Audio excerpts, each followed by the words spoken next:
We're good? Okay, so I start. Okay. Start. Okay. Hi, everyone.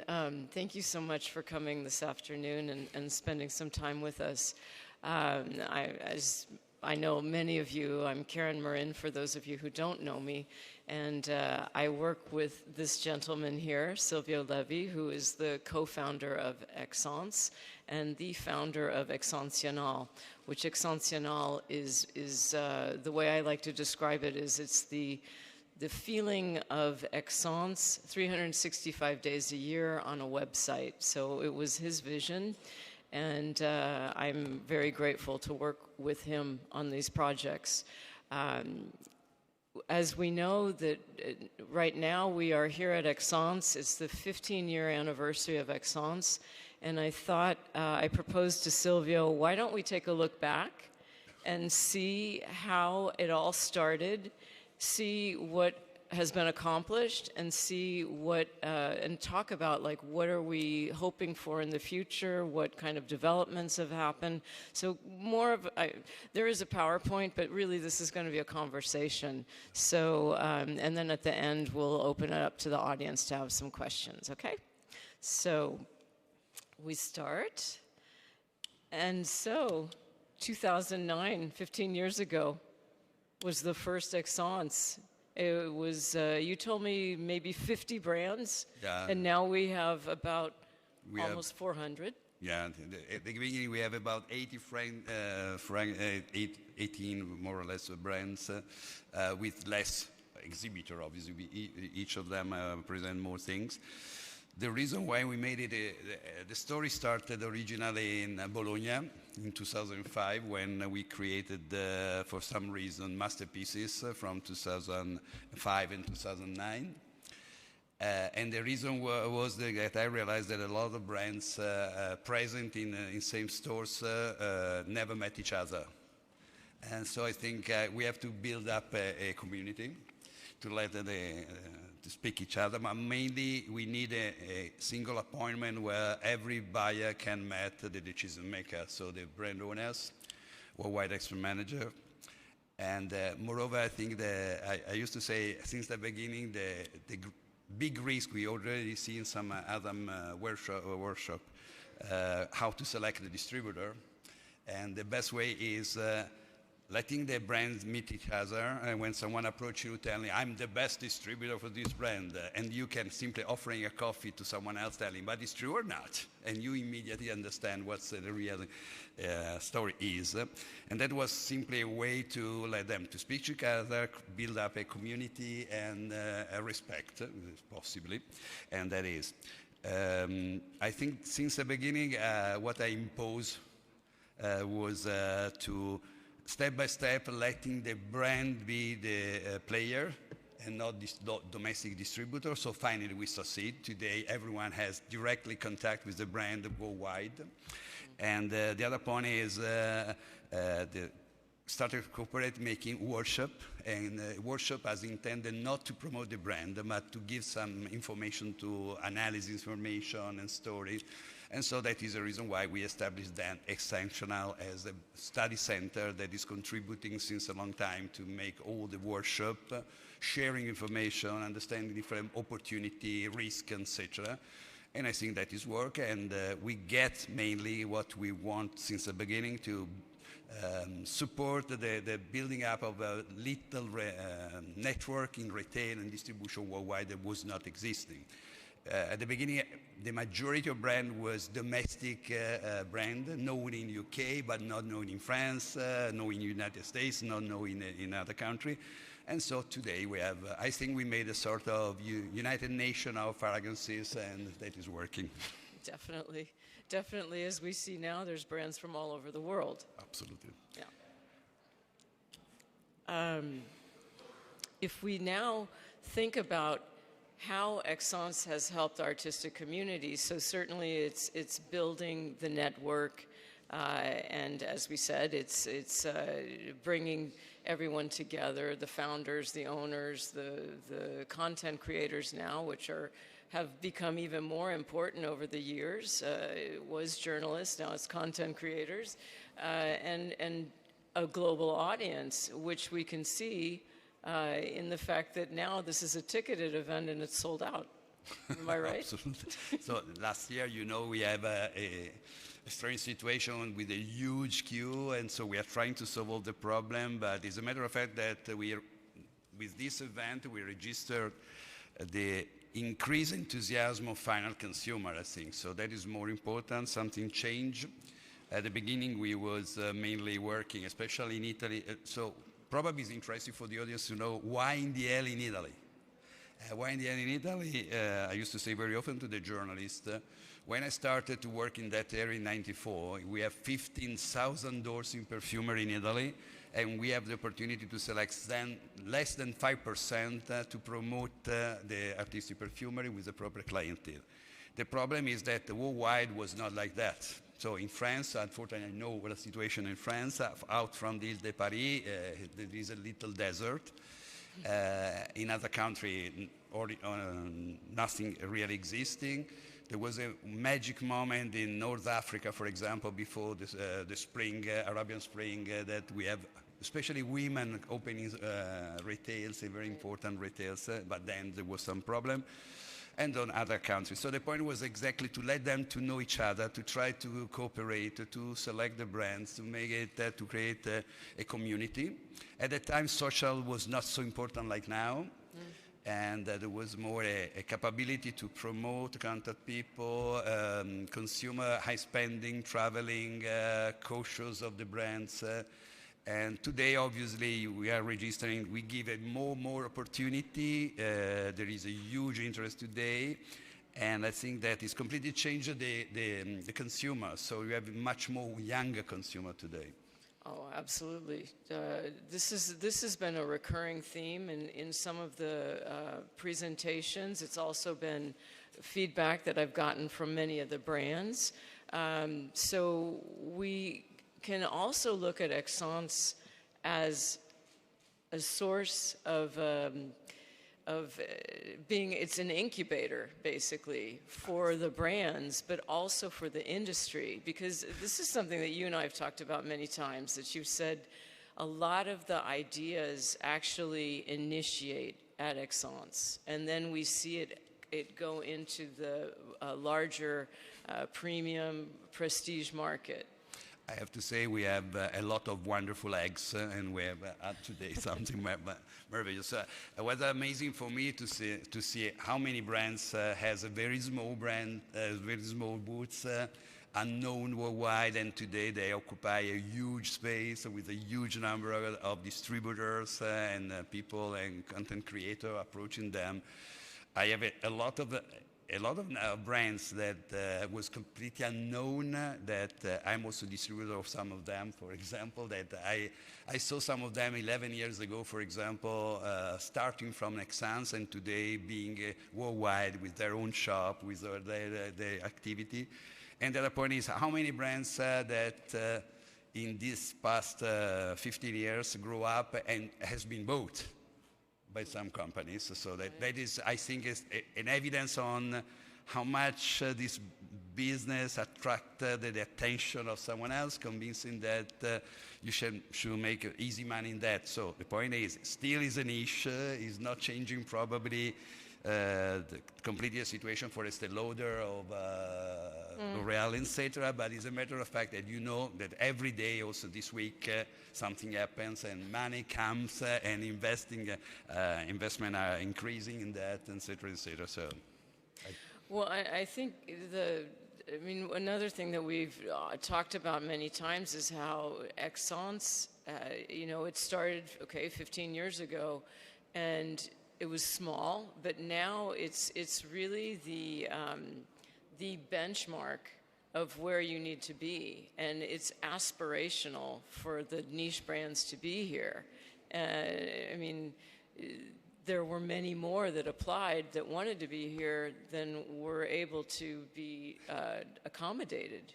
No? No, it's a matter of fact that, unfortunately, being the president of the technical committee, sometimes I've been approaching in this day, I want to come in, you don't let me to come. So I'm not the one that is forbidden someone to come. So there is a jury, there is a made of membership. Obviously, you need to to get the approval of the majority of the member of the technical committee. So sometimes some brands, I refuse some brands that is present because some of my colleagues approve it. So it doesn't matter, that is democracy applied.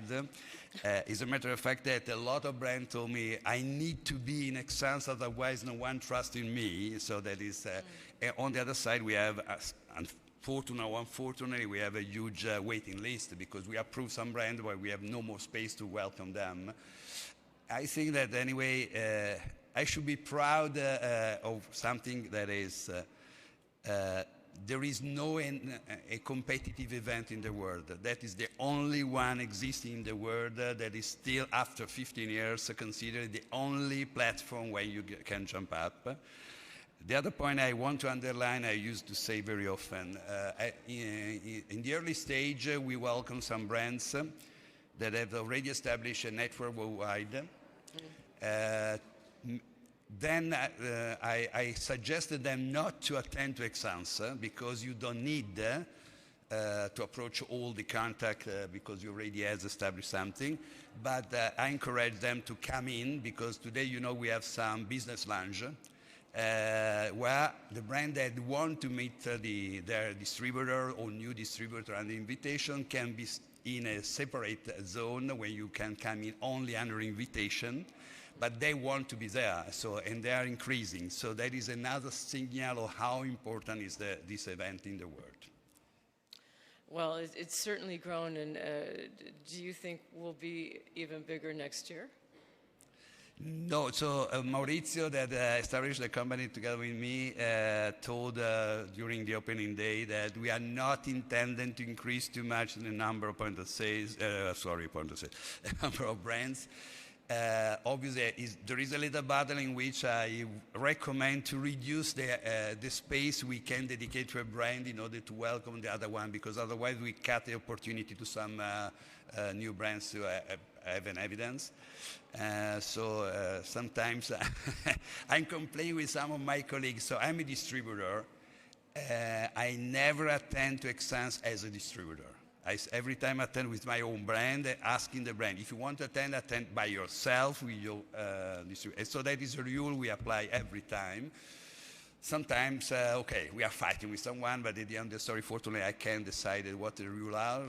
So we will try to... I think that since the beginning, the word opportunity is something that is fixed in my mind. I want to give opportunity to the one that's jumping out. And the other thing I very often tell is I consider Esxence the research and development of perfumery business.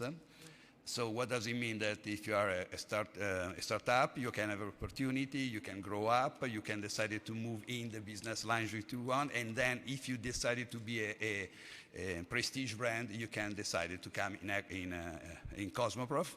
There is not fight at all between us and Cosmoprof because Cosmoprof is in the ownership today.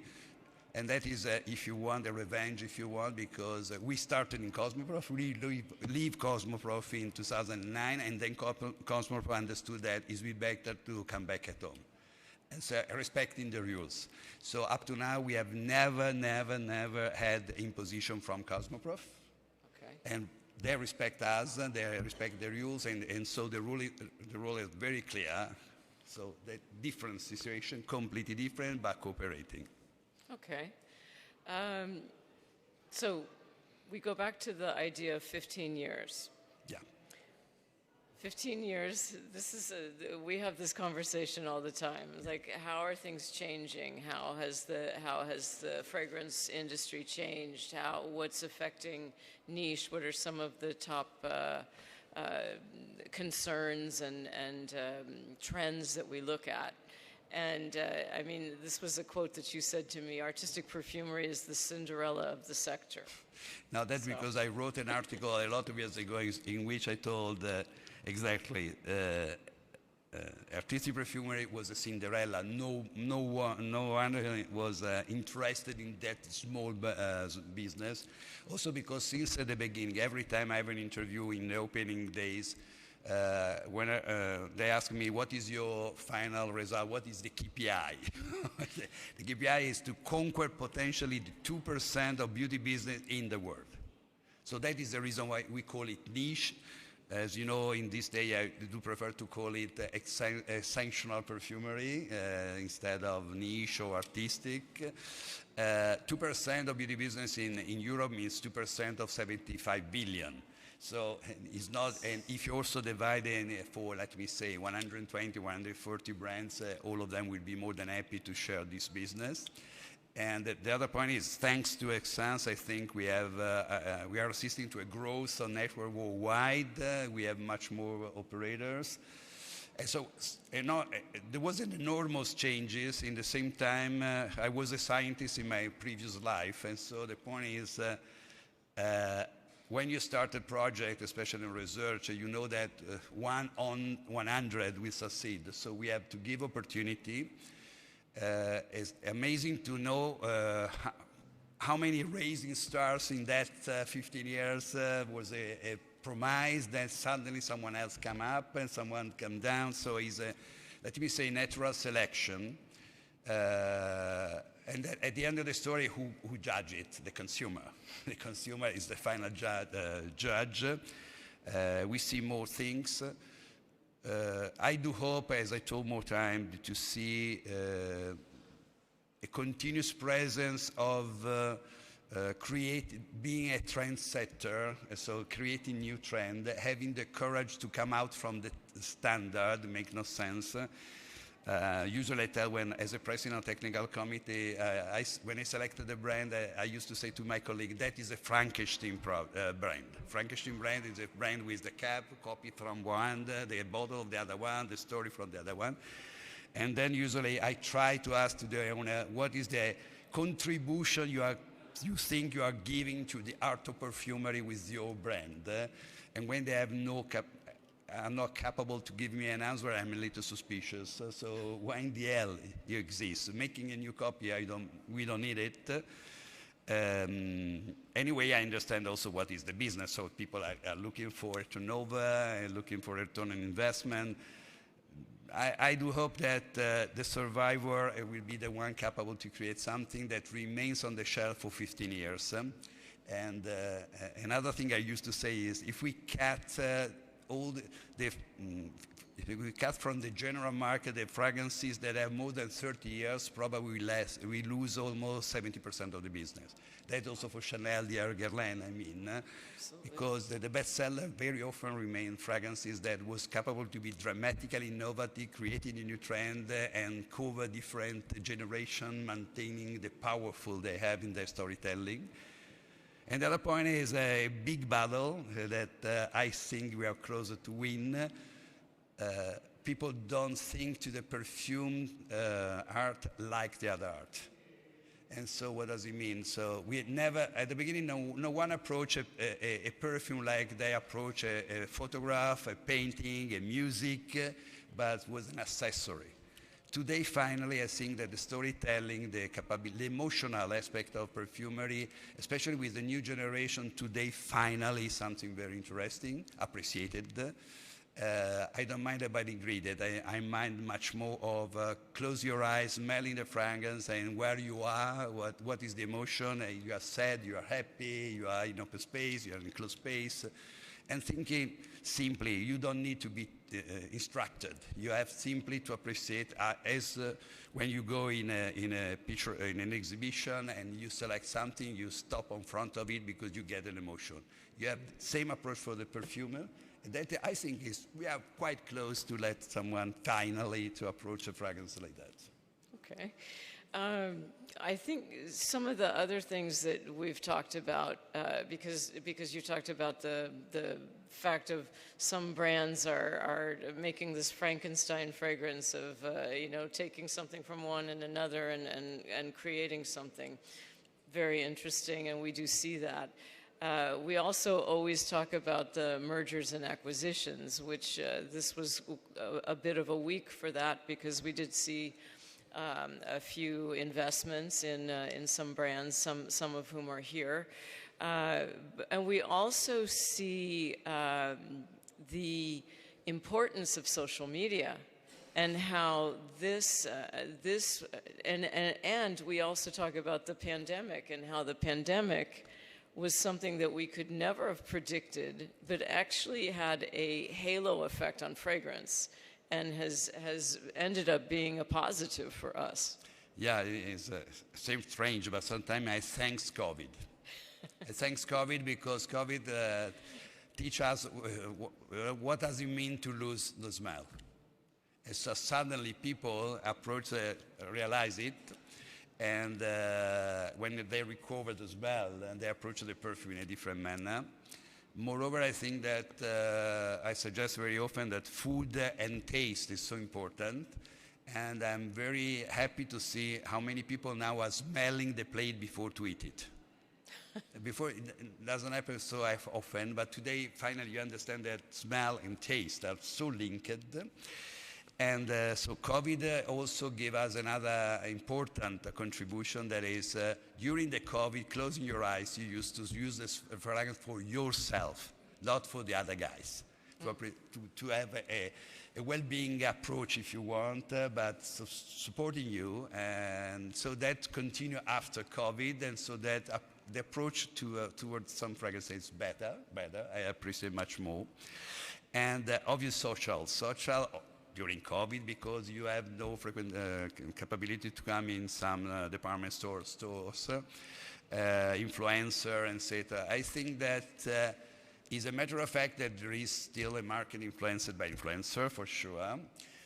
In the same time, I pray that the growth we follow is essential more time about how many courses, schools on perfumery burn out in this period, how many young people are maniacally interested in that, and we have much more people interested in the olfactive messages, let me say. And that is very interesting. So once again, a contribution for that. And I think that this new generation with more capability to understand what is behind the scene will be our next influencer, capable to speak about something they really know and not pretending to know. I do hope so, because that is an art and a business, growing business. Let us also to think about. Sure. Other point I'm thinking about, sorry, probably it's not exactly the answer, but we are speaking about artistic perfumery. So I think we're going to, in this area, to have creation in perfumery in the juices. But I think we have the duty to also consider what's about the visual aspects, so packaging, communication, where is the art, and home fragrances. I expect much more creativity in that. I think that in some lines like home fragrances, we have candles, sticks, etc. But we had in the past some example, but I do hope we will have much more example in the future of object release fragrances that will stay on our table in our houses as piece of art. And on the other side, recycling or sustainability or whatever you want, apply in a proper manner. So if we have a wonderful bottle, you don't throw away the bottle, use for something else. Under packaging, we can invent a lot of things. So fortunately, we have a lot of future in front of us. We have to work and maintain the commitment to do something that is not already made. Sometimes it would be better also to study the story, because if you go in the 17th century in Florence, probably we get a lot of things already invented. We simply can replicate now in a modern manner, but that is for joielry, for example, and a lot of other things like that, the tissues, how to perfume the dress, etc. So I think I do hope more artist contents will be present in the near future. I think we're seeing that a lot more because, for example, over the past couple of years, there's more development in delivery systems. There's more interest, certainly, in perfuming the home, which we know that there's such a culture of that from the Middle East that is habits that haven't necessarily transferred to the West. So there's a lot of opportunity there. And then the other point that you were making really is about fragrance and art. And more over the past couple of years, I've been discovering so many uses of fragrance in art installations, in museums, and this, all it's doing is it's helping to allow people to understand how much fragrance can be a part of their life and enrich their life. Absolutely, sure. So it's a matter of fact that merging, we have more example in Esxence during this year, for example, a connection between music and fragrances, photograph and fragrances, exhibition. We assisted to more exhibition. Karen also reported more time about exhibition where you can appreciate better a painting thanks to the smell you had. Definitely. We made more activities also personally. I made something like that in which you come in different rooms when we show you a sculpture or a piece of ceramics or painting, and we change the smell, don't telling to the visitor that is a smell. And when they change rooms, suddenly they come back because they realize they're changing something, but they don't realize. And finally, they understood that the smell track was linked to the piece of art, and so reinforcing. I was discussing yesterday with some actors, for example. There was once a little example was a piece of theater when you have the Belle et la Bête. Okay. And suddenly the bat never appears, but every time is in the play is involved, they diffuse an animalic smell, and suddenly all the children are completely feared. So Beauty and the Beast. So when the beast comes out, there was a certain smell. Oh, I told Right. the Belle and the Beast. You said Belle and the Beast. Well, but I get it because of the Sorry, French. Belle but is no, my Beauty dog. and the Yeah, Beast. so Yeah. my mistake is I used to say Belle is my dog, and so I tell them I'm the Beast. And anyway, But was the fragrance strong? Like it was beastly? no, that was the son of Rudniska to make something like that, for example. Moreover, we have all the theme about the so-called olfactive marketing. So what is the smell of a tailor's shop, for example? What is the smell of a car, I don't know what is that. I forget the name. Shop anyway. The shop of cars. Like a car where you buy a car or where you have it serviced. And so, I've worked in some of these projects. I have to tell you the most complicated thing is to give them smell to a perfumery because when you sell hundreds of fragrances, it's difficult to use it. But for example, the welcoming area in the stores is very important. Sometimes happen to me to come in some very interesting luxury shop with a bad smell, so that is very disappointing. Unfortunately, I have to quote one example for Rinascente in Florence. So that is a typical example. It's not a fault of Rinascente, it's a fault of Florence because you have a bad smell caused for other reason. But it's disappointing if you have to come in a perfumery when you have a bad smell. So it's important. Try to avoid to cover it in some manner. It's very important because it's happened to me also to create a fragrance for a dress shop in Monte Napoleone that today is a signature sign. That is a Abercrombie, if you want, project made in a more elegant manner, so if you let me tell that. Yeah, sure. And that is a fragrance communication in every day. Very important in improving business also, so it's interesting.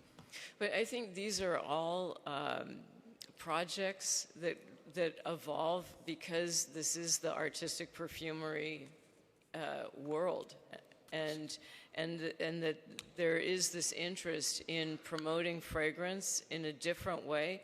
Fragrance that maybe it's not necessarily fragrance to be sold, but it's fragrance to enhance the environment and the environment that you're in, that then it enhances your experience where you're having, where you're attending an exhibit or where you're combining music with scent or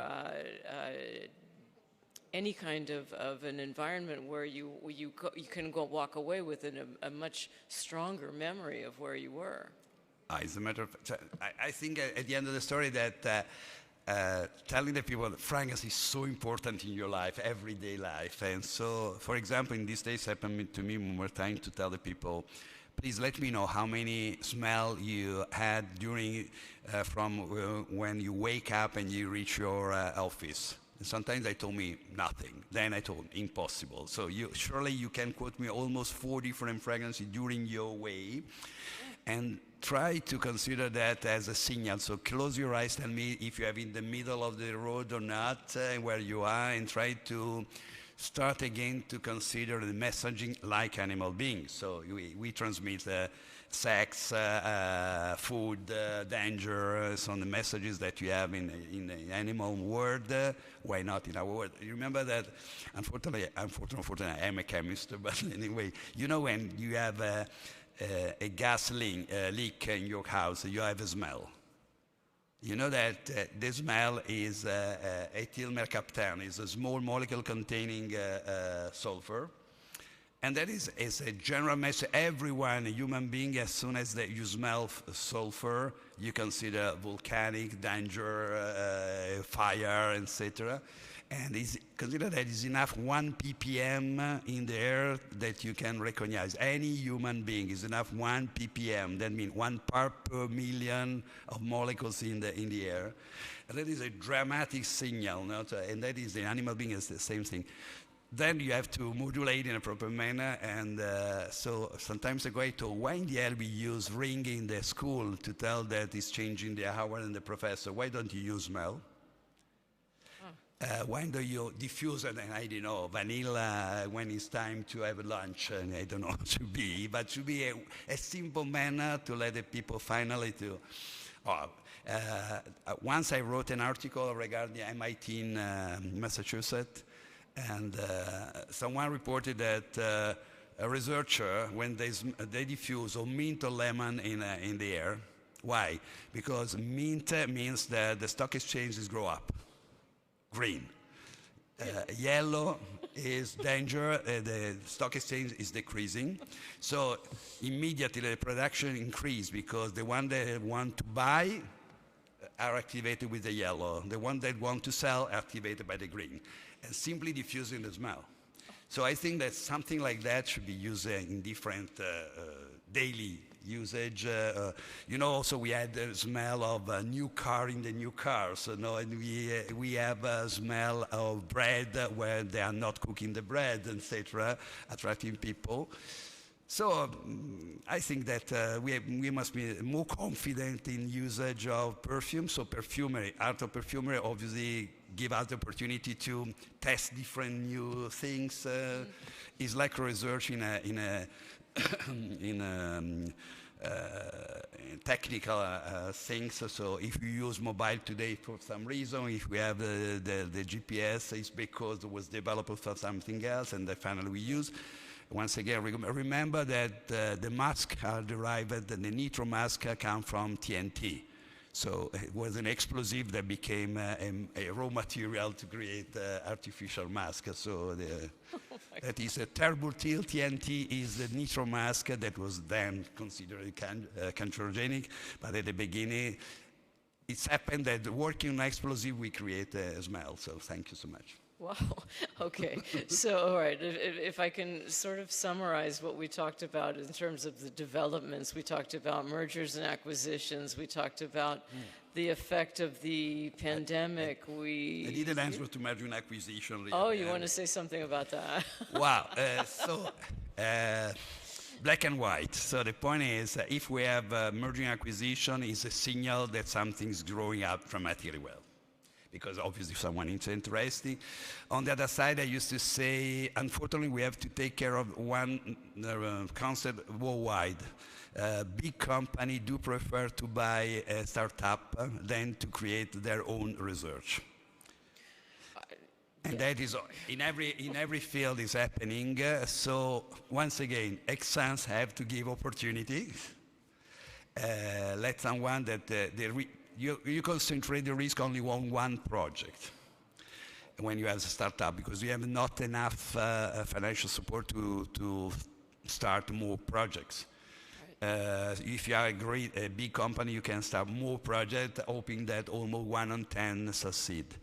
So something is changing. Nevertheless, fortunately, we have creativity. So the creativity needs the fact that or you give the opportunity to the small startup to test and to do something and to innovate and take care of that and take advantage of that, welcome. So obviously, I'm not so happy when I see a brand that starts only to be bought by someone else. I do prefer that it's possible that we maintain their independence, grow up in the world. But anyway, that is another opportunity. Recently you see brands that started 2 years ago have been bought by a multinational. Wonderful. On the other side, I think sometimes we are too in a hurry. And as I already told somewhere, sometime in other workshop, I do love that someone give some new entry in perfumery, new fragrances to take off. There's too many launches. So you know that someone reported recently we have more than 3,500 new fragrances this year, or last year. 46% of them, if I'm right, was in niche. Yeah. Too many, honestly, too many. Let them to take off, also because otherwise the risk is to lose a lot of masterpieces. Because the masterpieces we create need sometimes to be appreciated by the new consumer. Obviously, they're not in the trend, and so I do hope that someone. I want to create a WWF of fragrances, but something like that. So, well, it's interesting because what we saw from the survey was that a third of the brands that we surveyed wanted to have at least 15 to 25 fragrances. So they basically wanted to double the assortments that they currently had, and like you say, if you're constantly in launch mode as a brand and you never allow what you've already launched to grow and to flourish, we end up with this cycle where it also conditions the consumer to come in and say, well, what's new? But what's interesting, sometimes I'll tell a brand here as I'm walking the stands, I'll say, I don't know your brand. Can you introduce me? And the first thing they say is, let me show you what's new. And it's like, wait a minute, I don't know anything. So it's all new to me. But if you're in this launch mode all the time, it's like fighting. It's like constantly being on the defense, or defensive and offensive at the same time. Now, you're right. Something very often I told is, are you sure you know all the masterpieces existing before to launch something new? Because sometimes these masterpieces are already existing. So sometimes we invent and something was already invented. So it doesn't. It's better you concentrate your attention on something else. And we are too much following the trend. So. Every time I told, when they ask me, what will be the trend next year, usually I answer, I don't mind at all because I'm working for the next 10 years. So I don't mind. So it's easy. So today we discuss a lot now. It's obvious that you want the fragrance tattoo, so the fragrance that stick on your skin for almost 36 hours. You want the gourmand. You want the new gourmand. That is trendy. And I'm surprised only when I see something completely different that there will be. On the other side, people working in that area knows what Tagasaco, Mane, EFF, etc. are working on, so we know more or less what will happen in the next 3-4 years. That is not exactly what is in the market today, so someone has to accept the risk to try to start and to inoculate, as you told, and letting these new trends, the new appreciation grow up step by step. Everything faster. So be calm, please, because we don't need so many fragrances every time, and not all the expenses of launches, events, etc. Maximize that. So the return on investment, medium long term, is something that is much more appreciated. That is a fast recovery, but then you have to build up another patenting, covering, design, etc. So why in the hell? So try to maximize the. Some brands today has, let me say, up to 10 fragrances that, considering they are present in the market since 12 years, and the new generation never discover. Simply propose them in a proper manner and let them to have a new consumer. It's different from the previous one, but the new consumer don't know them. And this fragrance was able to cover more generation and probably also the next 3 generations. Yeah. I totally agree. Totally agree. So we also, just a few reminders here. Thank you. We also talk about a lot about what we're concerned about. And, again, the world has changed a lot since 2009. I think I wrote an article recently, and when we look back at what was happening in 2009, just to kind of set you back a few years, Angela Merkel was starting her second term. Barack Obama was elected. The big song at the time, which I think this is hilarious, was Keisha's TikTok, and look at and the TikTok had nothing to do with the TikTok that is now. But if we look now to what's happening with the world of where niche is sold and the fragrance industry, we have, you mentioned it a little bit earlier about the concern about retail and how maybe the retailer is less setting the trend than following. That is, if you want, the negative aspect of influencer. In this day, I'm complaining very often to someone that this market was supported by a retailer that was able to promote something that was unknown. And so conquer a new customer, not having a huge advertisement or something. There was no money, especially for small brands that today are grow up, but anyway. But we base the development of the business on retailers at the time. Unfortunately, today, sometimes I approach some retailer telling, but you are no more making the job you made before. You are simply buying what the final consumer are asking you because influencers are promoting. But so you delegate your activity to someone else, and very often these guys are not really expert or capable to understand where is the added value. And so that is a risk. So I do prefer that they think about a comeback. Also because that is a way to suicide, in my opinion, because the way you avoid to do something like that is simply someone, especially after merging acquisition, can think that why not in Sephora, why not in Marionneau, why not in Douglas? Why I don't need, because if you sell only what the people are asking, I do prefer to have contact with more people, having more business. So that is one of my concerns as an old man working in that area since a long time.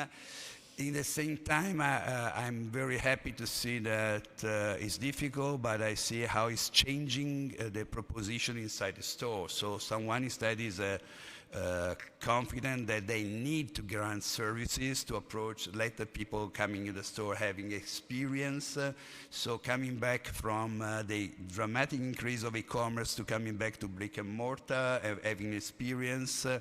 So some retailers are supporting the sales assistant. They are no more pretending to be a teacher, but a consultant, someone sharing open question, asking the people what they read recently, which kind of movie they see, and proposing the discreet ambassador they want to dress in the next 10 years. So the point is something representing what they love, what they have in their experience, and so is a very psychological approach. So I think we don't need simply sales assistant that know the products. We need sales assistant capable to understand the need of the final consumer to give something else. So that is a huge, huge work, but someone is doing. So we have a second generation of new retailers, different design, welcoming sitting areas and something like that.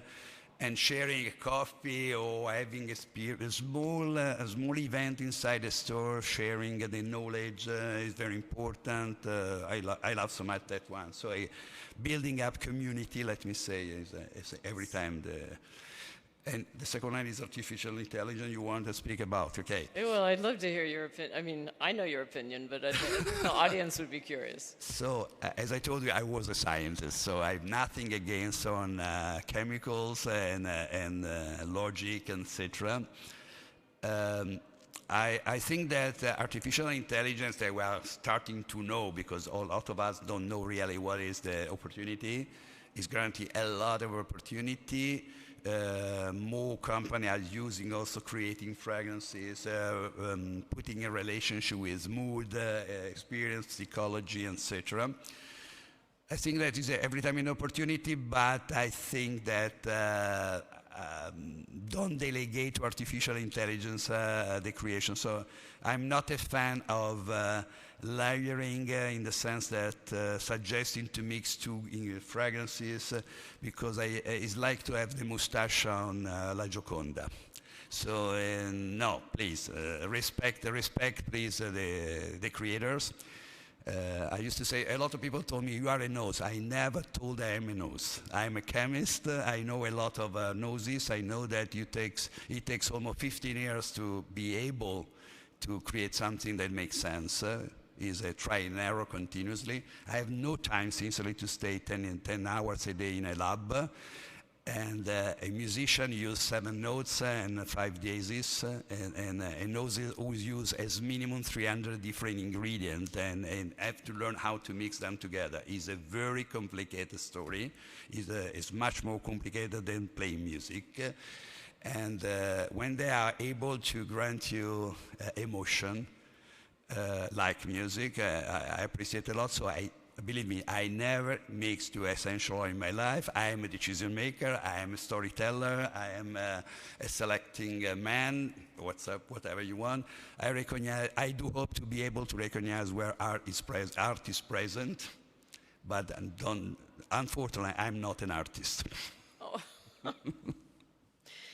Well, we are a little over time, but I think the last thing that you said that we talked about was looking at the future, and I think that the really positive message that you had was the one about how it's all becoming very global, and that the taste is we're not just seeing taste from one part of the world and another part of the world, but there's very much a blurring of the lines of new ingredients that are becoming interesting. And certainly we see it here as we walk the stands, and we see brands from Asia that use ingredients that I never would have considered before. So we really have a melding of the world. It's a melting pot in niche. Yes, that is something I love since the beginning. So I think that if you study the story of perfumery, you understand how perfumery is following the social relationship, a connection between culture, etc. Should be quite easy to do, but anyway, I leave to someone else to explain that. What is amazing is when I told you before about taste and smell, so as a matter of fact, the cumin 10 years ago was a stranger smell for a lot of us. Today is absolutely common. Was wasabi or something like that. So, and also I was just talking with some African new creators. So Africa also will give us a new contribution. So when I see in the today, for example, in New Gourmand, you have a lot of tropical fruits or something like that. That is part of. Despite you import them, it's not your common relationship. And recently, it amazed me, for example, to see what is the contribution. You know, we have the awards from AMAPA from China. Since a long time, we cooperate with the awards in Los Angeles. So where the jury are composed by artists, journalists, etc. And is an amazing experience. And every time I saw in a fragrance that you have a mixture of culture together, is a sort of big embrace between races and the community, and we understand each other better. So it's like a language. So it's a sort of Esperanto we use with our nose. No? So you're no more the different man, the other one coming from another world. We are a piece of the human being I love to know better. So what's about South America? What's about Australia? What's about Turkish? You know that year round you have a Korean. So how many Korean brands we have today here? And we learn something. Chinese, Korean, Japanese. They have for a long time a different approach towards the perfume. The new generation are different. a Japanese millennial never smell himself, and the new Japanese instead they use perfume for your body, but that is wonderful in my opinion, and I think the cooking is so important and help us a lot, so welcome, I love that so much.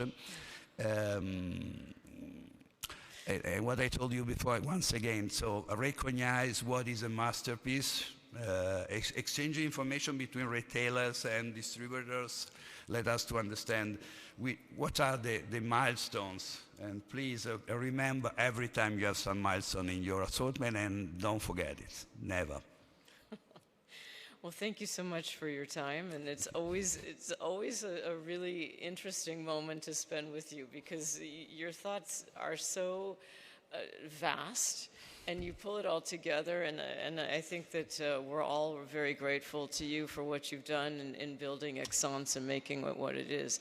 And special note, I hope you would all join me in wishing Silvio a happy birthday. Oh, thank you. Because not only is it the 15-year anniversary of Esxence, but it is his birthday. And thank you, Karen, to support me, because Karen knows that I'm not able to read the text. Every time I speak too much, but anyway, I speak, and I am not able to read something, so he drives me in this interview. Thank you so much. Thank you.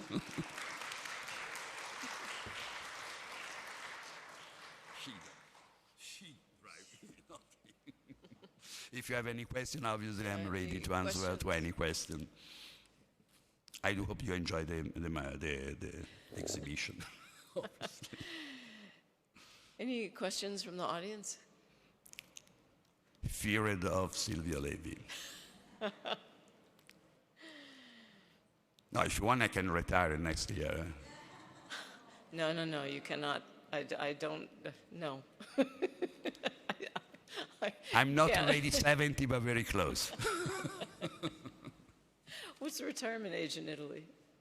What is the retirement age in Italy? Because in France, it seems to be a moving target. I can retire because I reached exactly the term of I'm 68, for your knowledge. Oh. So I have contributed to the government for a long time. So I received my first payment for. But anyway, so my daughter told me, don't think to retire. So I try to stay. So. No, we don't want you to retire. There's still a lot to be done. Okay. Well, thank you, everyone. Thank you. Enjoy the show, and we'll see you at the booths or at the next presentation. Thank you so much, everyone.